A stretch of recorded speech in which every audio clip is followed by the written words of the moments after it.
తారాబలము చంద్రబలాన్ని పరిశీలిస్తే ఈరోజు మధ్యాహ్నం 12:40 వరకు స్వాతి శతభిష నక్షత్రం తారాబలాన్ని పరిశీలిస్తే ఈరోజు స్వాతి నక్షత్రం మధ్యాహ్నం 12:43 వరకు ఉంటుంది. కాబట్టి రుద్ర స్వాతి శతభిషం వారికి జన్మతార అవుతుంది కాబట్టి మంచిది కాదు, విడిచిపెట్టండి. ఈరోజు ఎలాంటి పనులు చేయొద్దు. ఒకవేళ తప్పని పరిస్థితి ఆకుకూరలు దానం చేసి చేయాల్సి ఉంటుంది. ముఖ్యమైన కార్యక్రమాలు అయితేనే. పునరుసు విశాఖ పూర్వభద్ర పరమతార కష్టం మీద పనులు పూర్తవుతాయి. అలాగే చివరికి ధనలాభాలు ఉంటాయి. అలాగే పుష్యమి అనురాధ ఉత్తర భాద్ర వాళ్ళకి మిత్రతార అవుతుంది. మిత్రతార అంటే అన్ని రకాల పనులు బాగుంటుంది ఈరోజు చేసుకోవడానికి. ఆశ్లేష జ్యేష్ఠ రేవతి వారికి నైదుంతార.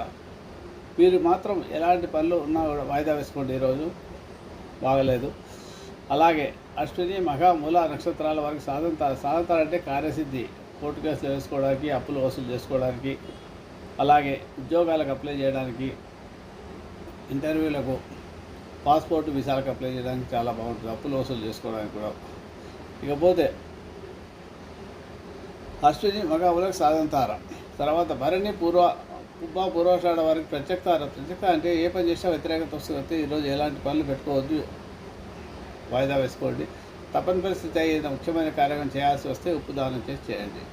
పూర్తిగా ఉత్తరాషాఢ వరకు క్షేమతార అంటే ఏ పని చేసినా కూడా క్షేమంగా ఉంటుంది. ముఖ్యంగా వ్యాపారాలు ప్రారంభిస్తే ఈరోజు కనుక మనం పెట్టిన పెట్టుబడికి నష్టం రాకుండా ఉంటుంది. ప్రయాణాల్లో ఇబ్బందులు రాకుండా ఉంటాయి, ప్రమాదాలు లేకుండా ఉంటాయి. వాహనాలు కొంటే కూడా ప్రమాదాలు లేకుండా ఉంటాయి. అలాగే శస్త్రచికిత్సలు చేసుకుంటే కూడా క్షేమంగా ఉంటాం. ఇక రోహిణి హస్త శ్రవణ నక్షత్రం వారికి విపత్తార అవుతుంది. విపత్తార అంటే చేసే పనులన్నీ కూడా మధ్యలో ఆగిపోతాయి, గొడవలు ఉంటాయి, ప్రమాదాలు ఉంటాయి. కాబట్టి ఈరోజు ఎలాంటి పనులు పెట్టుకోండి, వాయిదా వేసుకోండి. తప్పని పరిస్థితుల్లో ఏదైనా పని ముఖ్యమైన కార్యక్రమం చేయాల్సి వస్తే మాత్రం బెల్లం దానం చేసి చేయండి. మృగశిర చిత్త ధనిష్ట వారికి సంపత్తార అవుతుంది. సంపత్తారలో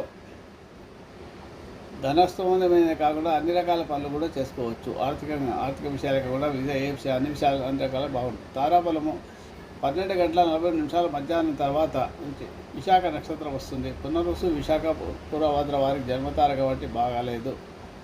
అలాగే పుష్యమి అనురాధ ఉత్తర భాద్ర పరమతార అవుతుంది. కష్టం మీద పనులు పూర్తవుతాయి, ఆర్థిక లాభాలు ఉంటాయి. ఆశ్లేష జ్యేష్ఠ రేవతి వారికి నిత్యతార కాబట్టి అన్ని రకాల పనులు చేసుకోవచ్చు. అశ్విని మఖ మూల వారికి నైదుంతార కాబట్టి ఈరోజు ఎలాంటి పనులు చేయొద్దు, విడిచిపెట్టండి. భరణి పూర్వాషాఢ సాధంతార కాబట్టి